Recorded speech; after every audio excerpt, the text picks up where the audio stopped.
في فيديو النهارده هاقول لك إزاي تحط الشعارات واللبس وكل حاجة. الشعارات واللبس اللي بييجوا لك هاقول لك إزاي تحطهم. قبل ما نبدأ كده ما تنساش تحط اللايك والاشتراك ويالّا نبدأ.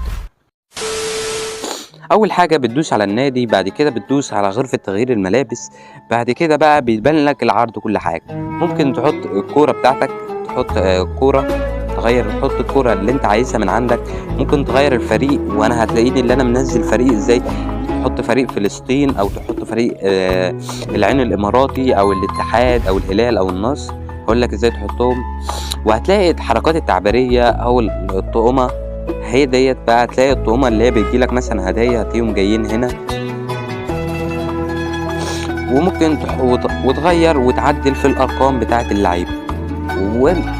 عايز بقى أنت تغيّر الصورة بتاعتك، فأنت هتغيّرها، هتدوس على اللي هي كلمة تخصيص، وهتلاقي الصور بتاعتك موجودة، تغيّر وتحط الصورة اللي أنت عايزها.